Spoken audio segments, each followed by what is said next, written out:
Prime வீடியோஸ்ல தமிழ் டப்பிங்கோட வெளிவந்திருக்கிற உப்பு காப்பரம்பு திரைப்படம் எப்படி இருக்கு அப்படிங்கறது தான் இந்த வீடியோல பார்த்துடலாம். அண்ட் இந்த படத்துல நம்ம கீர்த்தி சுரேஷ் வந்து பாத்தீங்கன்னா லீட் பண்ணி நடிச்சிருக்காங்க. ஸோ படத்தை வந்து ஒரு ஏஜ்டு காமெடி டிராமாவா எடுத்திருக்காங்க. கதைன்னு எடுத்துக்கிட்டோம்னா ஒரு சின்ன கிராமத்தை சேர்ந்த மக்கள் வந்து காலங்காலமா ஒரு மயானத்துல தான் வந்து பாத்தீங்கன்னா அவங்க எல்லாத்தையுமே அடக்கம் பண்றது உண்டு. ஸோ அந்த கிராமத்துல கரண்ட்ல வந்து தலைவரா இருந்தவர் தான் வந்து நம்ம கீர்த்தி சுரேஷோட அப்பா. இதெல்லாம் அப்பா இறந்து போனதுக்கு அப்புறம் அப்பாவோட அந்த ஊர் தலைவர் போஸ்டிங் வந்து பாத்தீங்கன்னா நம்ம கீர்த்தி சுரேஷ்க்கு கொடுக்குறாங்க. ஆனா கீர்த்தி சுரேஷை பொறுத்தளவுக்கு இந்த படத்துல ஒரு சிடுமூஞ்சி மாதிரி எதுக்குனாலும் வந்து பாத்தீங்கன்னா அழக்கூடிய ஒரு ஆளு.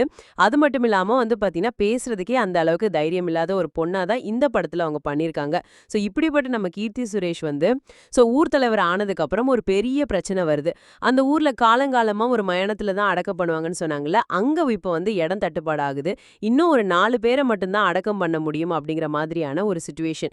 இந்த பிரச்சனையை நம்ம கீர்த்தி சுரேஷ் எப்படி சால்வ் பண்ண போறாங்க அப்படிங்கிறது தான் இந்த படத்தோட மொத்த கதையுமே. இந்த படத்துல கீர்த்தி சுரேஷோட அந்த ரோலை வந்து சூப்பரா எழுதியிருக்காங்க. ஸோ லுக் வைஸும் சரி, அந்த கேரக்டருக்கு ஏற்ற மாதிரியான ஒரு சூப்பரான பெர்ஃபார்மன்ஸ் பண்ணி கொடுத்துருக்காங்க. ஆரம்பத்துல அந்த போதுல ஒரு சில இடங்கள்ல காமெடி நல்லா ஒர்க் ஆச்சு. ஆனா ஒரு சில இடங்கள்ல அந்த பர்ட்டிகுலரா அந்த பஞ்சாயத்துல பேசுற போர்ஷன்லாம் கொஞ்சம் கிரிஞ்சா தான் இருந்துச்சு. கீர்த்தி சுரேஷை தாண்டியும் மத்த கதாபாத்திரங்களையுமே ரொம்ப அழகாவே டிசைன் பண்ணியிருந்தாங்க. அவங்களோட பெர்ஃபார்மன்ஸும் நல்லா இருந்துச்சு. அண்ட் இந்த படத்தோட அந்த ஜானருக்கு ஏத்த மாதிரியுமே காமெடி வந்து பாத்தீங்கன்னா நிறைய இடங்கள்ல ஒர்க் ஆனதுனால படம் பார்க்கறதுக்கு ஒரு நல்ல டீசன்ட் வாட்சபிளா இருக்குங்க. தென் ஃபைனலா படத்தோட கிளைமேக்ஸ்லாம் ஹீரோ பேசக்கூடிய அந்த சின்ன டாபிக் நல்லா இருக்குங்க. ரொம்ப சென்சிபிளா நல்லா அழகா ஹேண்டில் பண்ணியிருந்தாங்க. ஓவராலாவே கண்டிப்பா ஒரு ஒன் டைம் ட்ரை பண்ணலாம்.